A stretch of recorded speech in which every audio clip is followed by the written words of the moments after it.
every time you close it, it's banging on this door line in here, or on the lock side, and I don't know if you can see, it is pretty, it's missing just about at the top on the margin there. It's definitely missing 2mm at the bottom, so I'm hoping that will mean I don't have to take the door off. But what we are going to have to do is take off the handle, the latch, and I'm going to take off the barrel bolt as well, because all of these in a way I can't plane down this side. You can see on the door as well, and where I come closer up. So on the door here you can see where it's been rubbing, and it needs sorting up. Okay, so we're going to clean this door up as well. First thing first, grab the screwdriver and just take off the front cover of these lovely aluminium handles. They can be a bit of a pain. It's all painted. Okay, so the faceplate comes off. What we need to do then is to hand it off. This again is a flat screwdriver. Most things in this house are flat screwdrivers. It's all before Phillips and Pozzies, and it's all installed. So nice black oily mess behind this handle, guaranteed it's been on for a long enough time. Wearing parts in it, all dirty, dusty, gross, and black. And the springs fell out as well, so that's helpful. On this handle is not playing ball. This spindle, sorry, is not playing ball. It should slide straight out. Obviously, it wants to this side. It's probably been cut on the ring, so it won't come out. So now I'm going to have to take off both sides of the handle, which you wouldn't normally have to do. Normally you can just about get away with one, but as this is stuck, these jobs, doing these small jobs like this, can save you a lot of money, because most people, in my experience, feel they've got to build up a decent amount of work to invite someone around to come and ask someone to come around and do some small jobs, because you get a minimum call out charge. Because if you can do these jobs yourself, then that will save you some money. And I mean, you get some enjoyment and satisfaction out of doing it. So once you've taken the handles off, often you can just take one handle off and pull the spindle out, and then this latch is free to move, but in this case, you want to. So what we're going to do then is we're going to take out the latch off the door. This is a latch and barrel bolt. Often they are a bathroom sash lock. It's just a bigger version of this with the locking bolt in it. Still two screws, still sound. So it's in there, it's been painted in for a little bit while. So you can either run a Stanley knife or screwdriver around the paintwork if you need to, so you don't damage your door. But what you want to do is put your screwdriver in where the spindle came out, and just give it a good pull forwards and it'll pop out. There we go. And that is the latch out of the way. That's out of the way, and I'll take off barrel bolt. Again, flat screws. So we'll take this out of the way, because we don't want to hit this with our plane. It will knacker your plane blade, it will knacker the lock, and it'll just be really frustrating, all for 4 screws. But now, here we go. We have got the handle off and the lock off, and you can see all the black rubbish that's behind it. We'll clean it up in a bit. But worth noting though, whenever you take handles off, they're always guaranteed to be this black rubbish inside them. And it leaves fingerprints if you get it on, if you take that handle off and then touch your door. If it's a lovely finished door or an unfinished timber door, you need to take that off and give it a good wash down and clean, and your hands, or else you're going to make a real mess of the door. So I'm going to wash my hands. So we need to take off, sort out the margins on this door. If I slam this now, I'm going to have a bit of an issue opening it. So I'm going to just crack on with it. Like I said before, just take off a little bit at a time, not too much, and just get it so it closes. So you can do this by hand, your block plane.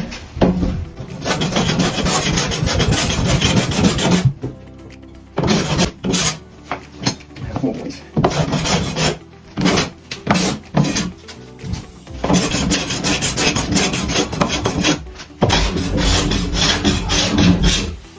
I'm starting with the back edge of the door. I call it the leading edge, we call it, because often it can just be that that leading edge hasn't got enough movement on it. There you go, see I can even close it now. It still needs the margin to stop me out, but I can close it now so I can see what's going on. I've got a 3mm gap at least. At the bottom of the door, I've got a 2mm gap, a 1mm gap at the top, on the leading side, and that's it. So it can close at the moment, but we know we need more off. So again, you can do it with the jack plane. I'm just wedging my foot underneath the door.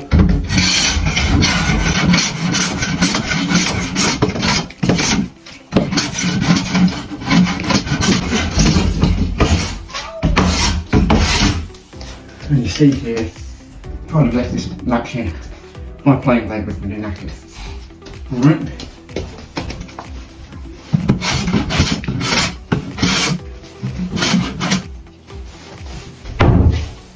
So we're getting better. Now closing without hitting at all, but my margin is still not very good.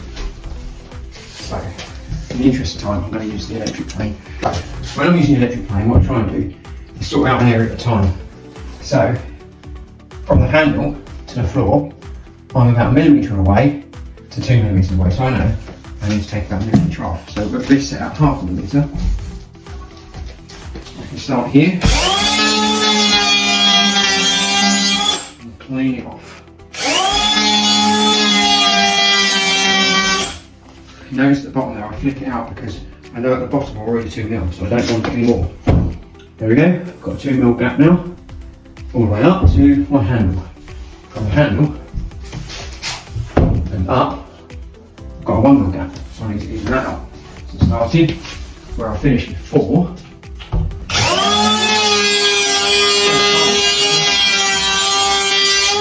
I'm working my way all the way up. 2 fastenings at 0.5mm, gives me 1mm.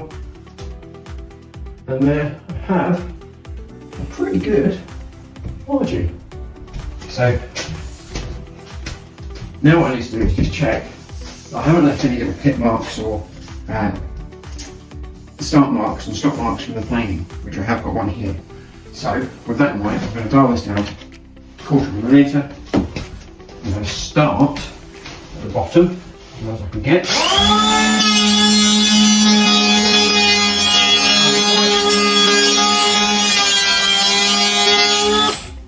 Right to the whole length of the door, and now I have one clean finish.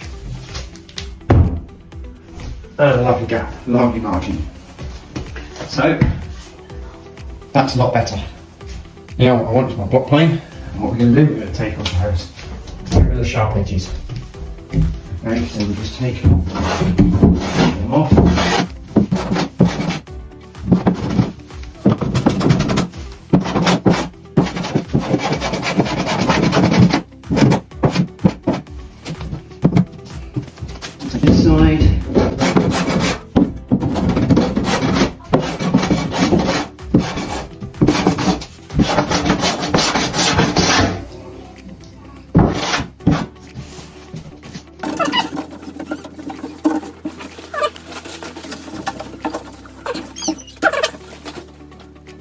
Put the lock back on.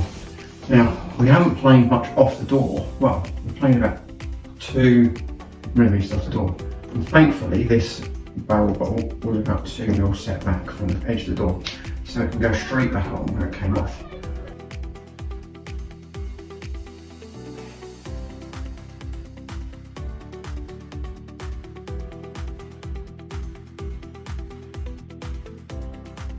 And that one, okay, straight back in. Bit of oil on it, it'll go for me. Now, with this latch though, on the other hand, because we've planed the face off of this door, when we put this back in, it's going to be sticking out. And in actual fact, yeah, it touches the key. So this is what we need the chisel for. We take that back out. This 19mm chisel. And we're going to just allow this latch face a little bit further into the door.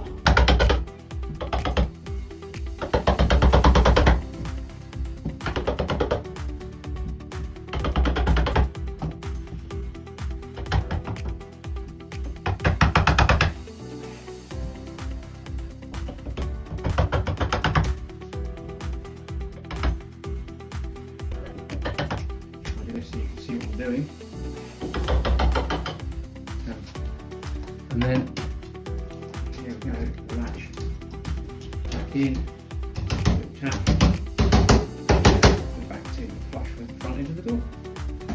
So I can put some screws back in there.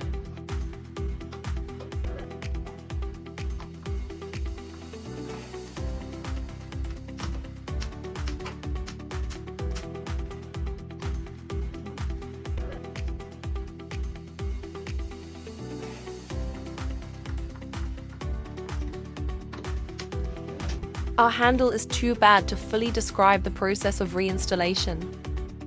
Another video will be posted on this with a better handle. I hope this has given you an idea of what we can teach you on the course. Ignore the handle. We'll use handles that actually aren't falling apart when I show you how to do them on the course. But yeah, that has saved you a minimum call-out charge of probably £50. It's given you the confidence to do something else as well. You've used multiple tools, screwdrivers, hammer, chisel, planes, and all of those tools are used on other projects around the house as well. So why not come and have a go on one of our courses and start doing your own home maintenance?